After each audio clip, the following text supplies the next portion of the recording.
হচ্ছে অতিরিক্ত রাগ দেখানো, অতিরিক্ত রাগ করা। অনেকেই আছে হুটহাট মেজাজ গরম হয়ে যায়, রাগ করার কারণ হইলেও মাথা গরম, রাগ করার মতো কারণ না হইলেও মাথা গরম। এদের মাথা সবসময় 200 ডিগ্রি সেলসিয়াস রাগ থাকে। অনেক মানুষ আছে এরকম। এই যে রাগ, এই রাগের ক্ষতি আছে। এই রাগ নিয়ন্ত্রণ করার উপায় আছে। এই রাগ সংবরণ করলে আল্লাহ তাআলার কাছ থেকে পুরস্কার আছে। সুবহানাল্লাহ বলেন সবাই। কি বললাম? এই রাগ নিয়ন্ত্রণ করার উপায় আছে। হাদিস থেকে শোনাবো ইনশাআল্লাহ। এবং এই রাগ যারা সংবরণ করে, রাগটাকে যারা নিয়ন্ত্রণ করে, রাগের সময় নিজের মাথা মেজাজ ঠান্ডা রাখে, তাদের জন্য আল্লাহ তাআলার কাছে পুরস্কার আছে। সুবহানাল্লাহ। তাহলে যে কাজের জন্য আল্লাহ সুবহানাহু ওয়া তাআলা বান্দাকে পুরস্কার দিবেন, সেই কাজটা অত্যন্ত দামি, তাই না? কাজটা অত্যন্ত দামি। এই রাগের বিভিন্ন ক্ষতিও আছে, অনেক রকম ক্ষতি আছে। তো সেই আলোকে কথা বলবো। আল্লাহ সুবহানাহু ওয়া তাআলা আমাকে যথাযথভাবে বলা, আপনাদের সবাইকে ধৈর্য সহকারে মনোযোগ দিয়ে শুনে আমাদের প্রত্যেকের বাস্তব জীবনে আমল করার মতো আল্লাহ সুবহানাহু ওয়া তাআলা তৌফিক দান করুন। সকলে বলুন আমিন। মুসলমান ভাইয়েরা আমার, বন্ধুরা আমার, রাসূল আরবি সাল্লাল্লাহু আলাইহি ওয়াসাল্লামের সাহাবী হযরত আবু হুরায়রা রাদিয়াল্লাহু তাআলা আনহু নবী সাল্লাল্লাহু আলাইহি ওয়াসাল্লাম থেকে একটি হাদিস বর্ণনা করেন। নবীজি সাল্লাল্লাহু আলাইহি ওয়াসাল্লামের হাদিস থেকে বর্ণনা করেন, নবীজি সাল্লাল্লাহু আলাইহি ওয়াসাল্লামের জবানি থেকে। নবীজি সাল্লাল্লাহু আলাইহি ওয়াসাল্লামের দেখা একটা ঘটনা থেকে আল্লাহর নবীর সাহাবী হযরত আবু হুরায়রা রাদিয়াল্লাহু তাআলা আনহু তিনি বর্ণনা করেন, জা রাজুলুন ইলা রাসূলিল্লাহি সাল্লাল্লাহু আলাইহি ওয়াসাল্লাম ফাকালা আল্লিমনি শাইআ ওয়ালা তুকতির আলাইয়া লাআল্লি আ'ইহি। নবীজি সাল্লাল্লাহু আলাইহি ওয়াসাল্লামের সাহাবী হযরত আবু হুরায়রা রাদিয়াল্লাহু তাআলা আনহু তিনি বর্ণনা করেন, একজন ব্যক্তি আল্লাহর নবীর কাছে চলে আসলো। নবীজি সাল্লাল্লাহু আলাইহি ওয়াসাল্লামের কাছে এসে আমার নবীকে বলেন, আল্লিমনি শাইআ, ওগো নবীজি আমাকে কিছু শিক্ষা দেন, আমাকে কিছু উপদেশ দেন, আমাকে কিছু শিক্ষা দেন, আমাকে কিছু উপদেশ দেন।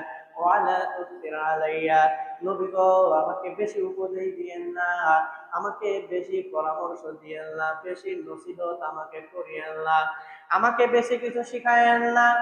কেন শিখাবেন না? লাআল্লি আ'ইহি, নবীজি আপনি আমাকে অল্প করে শিক্ষা দিবেন, অল্প বিষয় আমার জন্য নসিহত আপনি করবেন। লাআল্লি আ'ইহি, যাতে করে আপনার মুখ কথা, এই কথাটা আমি মুখস্থ করে ফেলতে পারি, আমি যাতে আত্মস্থ করে ফেলতে পারি।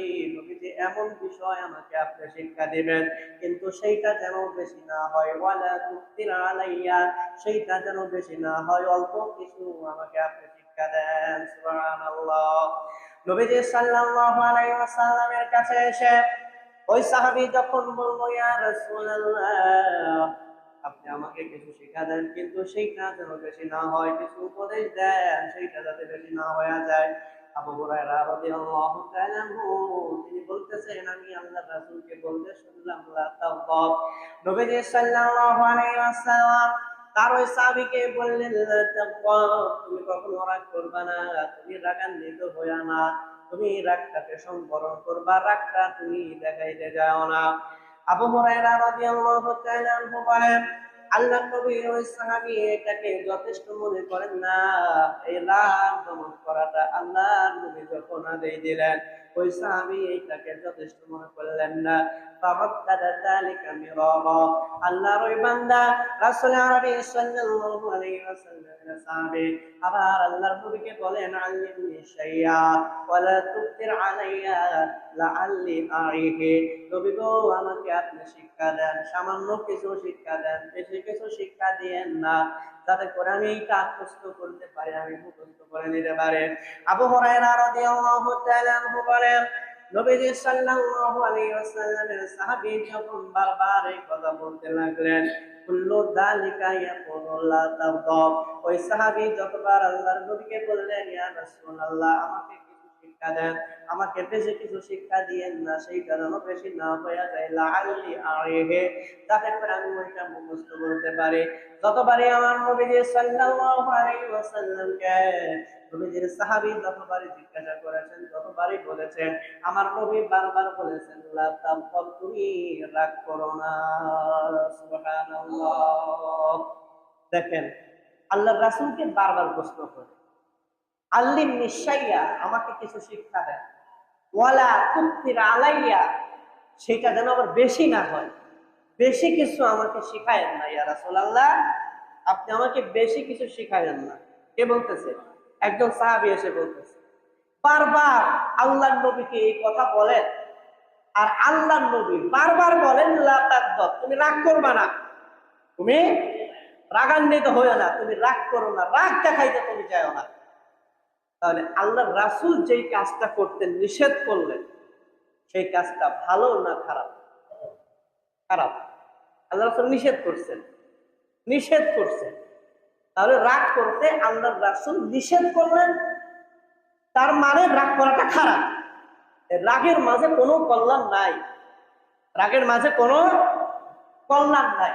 এই জন্য আল্লাহর রাসূল বারবার বললেন, লা তাগদাব, তুমি রাগ করবে না, তুমি খবরদার রাগ করবা না, রাগ দেখাইবা না। কার কথা? আমার আপনার নবীজি সাল্লাল্লাহু আলাইহি ওয়াসাল্লামের কথা, তুমি রাগ করো না। ওই লোকটা যতবার বলে, আল্লাহর রাসূল ততবার একই কথা। সুবহানাল্লাহ।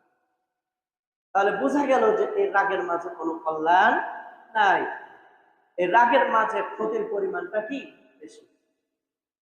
মুসলমান ভাইরা আমার, বন্ধুরা আমার, যদি আপনাদেরকে এখন প্রশ্ন করা হয়, মানুষের মধ্যে সবচাইতে বেশি শক্তিশালী কে, কার শরীরের মধ্যে শক্তি বেশি, এইটা যদি এখন প্রশ্ন করা হয়, প্রশ্ন করার সাথে সাথে বলবে, আমার অমুক চাচার ছেলেকে দেখেছি 2 মণ বোঝা মাথায় নিয়ে আমতলা বাজার পর্যন্ত যাইতে পারে, তার অনেক শক্তি। যদি শক্তি না থাকে, 2 মণের বোঝা নিয়ে আমতলা যাইতে পারে না, ঠিক কিনা? তোরে বলেন ঠিক কিনা? এইটা বলবে। আবার কেউ বলবে, আমার নাতিকে দেখেছি, আমার নাতির শরীরে এত বেশি শক্তি, আমার নাতির শরীরে এত বেশি শক্তি, আমার নাতি 1 মণের বোঝা নিয়ে 3 তলার ছাদে পর্যন্ত উঠে যায়, আমার নাতির এত বেশি শক্তি। আবার কেউ বলবে, না রে ভাই, এটাও কোনো ব্যাপার না, আমার দাদার যে শক্তি ছিল, আমার দাদা বড় বড় পাথর ধাক্কা দিয়া সরায় ফেলতে পারতো, আমার দাদার অনেক বেশি শক্তি। কথা বলেন ঠিক কিনা? এইরকম বিভিন্ন উপমা একজন একজন দিতে থাকবে। আবু হুরায়রা রাদিয়াল্লাহু তাআলা আনহু বলেন, রাসূল আরবি সাল্লাল্লাহু আলাইহি ওয়াসাল্লামের সাহাবী হযরত আবু হুরায়রা রাদিয়াল্লাহু তাআলা আনহু তিনি বলেন, সামিআতু রাসূলুল্লাহি সাল্লাল্লাহু আলাইহি ওয়াসাল্লাম, আমি আল্লাহর নবীকে বলতে শুনেছি, আমি আল্লাহর নবীকে বলতে শুনেছি, লাইসাশ শাদীদু বিসসারআ, নবীজি সাল্লাল্লাহু আলাইহি ওয়াসাল্লাম বলেছেন, আমি আল্লাহর নবীকে বলতে শুনেছি, তোমাদের মধ্যে যে কেউ যদি কাউকে ধরে আছার মারতে পারে, লাইসা শাদীদ, সে শক্তিশালী নয়। তোমাদের মধ্যে কেউ যে অন্য কাউকে কুস্তি খেলায় পরাজিত করে দেয়, কুস্তি খেলায় অন্য কাউকে হারায়া দেয়, আল্লাহর নবী বলেন, লাইসা শাদীদ, ওই ব্যক্তি শক্তিশালী নয়, ওই ব্যক্তি শক্তিশালী নয়। আল্লাহর নবীর সাহাবী হযরত আবু হুরায়রা রাদিয়াল্লাহু তাআলা আনহু বলেন, ক্বালু ফাশ-শাদীদু আইয়ুমা হুয়া ইয়া রাসূলুল্লাহ। যখন নবী সাল্লাল্লাহু আলাইহি ওয়াসাল্লাম সাহাবাদের সামনে বললেন, যে ব্যক্তি কুস্তি খেলায় জিতে কাউকে আছাড় মারতে পারে, সেই ব্যক্তি শক্তিশালী নয়। সাহাবায়ে কেরাম আল্লাহর রাসূলকে বললেন, ইয়া রাসূলুল্লাহ, ফাশ-শাদীদু আইয়ুমা হুয়া ইয়া রাসূলুল্লাহ, আল্লাহর নবীকে সাহাবায়ে কেরাম তখন প্রশ্ন করলেন, নবী গো তাহলে শক্তিশালী কে? আপনি বলতেছেন আসার মারতে পারে সেই শক্তিশালী নয়, কাউকে কুস্তিতে পরাজিত করতে পারে সেই শক্তিশালী নয় গো নবী, তাহলে কোন ব্যক্তি শক্তিশালী? নবীজি সাল্লাল্লাহু আলাইহি ওয়াসাল্লাম তখন বলেন আল্লাযী ইয়ামলিকু নাফসাহু ইনদাল গাদাব। নবীজি সাল্লাল্লাহু আলাইহি ওয়াসাল্লাম বলেন কুস্তি খেলায় যে জিতে সেই শক্তিশালী নয়। আল্লাহর রাসূল বলেন যে কাউকে ধরে আছাড় মারতে পারে সে শক্তিশালী নয়। আল্লাহর নবী বললেন বরং শক্তিশালী ব্যক্তি হলো ওই ব্যক্তি যেই ব্যক্তি নিজের যখন রাগ হয়ে যায়, নিজের যখন রাগ উঠে যায়, মেজাজটাকে ঠান্ডা রেখে নিজেকে যে দমন করতে পারে, রাগ না দেখায়, আল্লাহর রাসূল বললেন সেই ব্যক্তি শক্তিশালী। সুবহানাল্লাহ। তাহলে দেখেন আল্লাহর রাসূলের কথা, আমার কথা না, আল্লাহর রাসূল বলতেছেন যে কুস্তি খেলায় যে জিতে সে শক্তিশালী না, অপরকে ধরে আছাড় মারতে পারে সেও শক্তিশালী না। তাহলে শক্তিশালী কে? যে রাগ যে দমন করতে পারে, নিজের রাগ উঠেছে, মেজাজ গরম হয়ে গিয়েছে, ওই সময় মেজাজটাকে যে ঠান্ডা রাখতে পারে, রাগটাকে যে দমিয়ে রাখতে পারে, রাগটাকে যে সংবরণ করতে পারে, আমার নবী বললেন ওই ব্যক্তি হচ্ছে সবচেয়ে সুবহানাল্লাহ। আচ্ছা চিন্তা করে দেখেন তো, কোনো একটা কিছু দেখে আপনার রাগ হয়ে গেছে, ওই সময় মেজাজ ঠান্ডা রাখা, মেজাজটা ঠান্ডা রেখে রাগটাকে দমন করে ভদ্র ভাষায়, শালীন ভাষায়, সুন্দর ভাষায় কথা বলা, এটাকে খুবই সহজ। মানে আপনি দেখলেন আপনার সামনে রাগের কাজ হয়ে গেছে, আপনার ছেলেই করলো অথবা আপনার বিবি করলো, আপনার ছেলের বউই করলো, আপনি রাগ করবেন এরকম একটা কাজ করে ফেলছে, হতে পারে না? হতে পারে, এরকম একটা কাজ করে ফেললো। এখন এইটা দেখার পরে আপনি মেজাজ ঠান্ডা রেখে, মেজাজ ঠান্ডা রেখে, আপনার ভাষা সুন্দর রেখে, আপনার ব্যবহার ভদ্র রেখে দুইটা কথা বলা, এটা কি খুবই সহজ? আসলেও কিন্তু সহজ নয়। আল্লাহ রাসূল বললেন যে না, সহজ না, বরং যে নিজের রাগকে দমন করতে পারে সেই কি শক্তিশালী। রাগের সময় মেজাজটাকে ঠান্ডা রাখতে পারে সেই শক্তিশালী, সেই কি শক্তিশালী। কথাকার আল্লাহর রাসূলের কথা, আমার আপনার নবীজির কথা, যিনি পুরো পৃথিবীর মানুষের জন্য হচ্ছেন মডেল। সুবহানাল্লাহ বলেন। তিনি এই কথা বলতেছেন যে রাগটাকে দমন করে রাখতে পারে, রাগটাকে সংবরণ করতে পারে সেই কি সবচাইতে শক্তিশালী। কাউকে ধরে আছাড় মারতে পারা এটা শক্তি, শৌর্য, বীর্য বোঝায় না। কাউকে কুস্তিতে হারিয়ে দেওয়া এইটা শৌর্য, বীর্য বোঝায় না। শৌর্য বীর্য বোঝাবে আপনি ভদ্র, এটা বোঝাবে আপনার মন মানসিকতা ভালো, আপনার আচরণ ভালো, আপনি ভালো বংশের ছেলে, এইটা বোঝাবে রাগের সময় আপনার আচরণটা কেমন হয় এইটার উপরে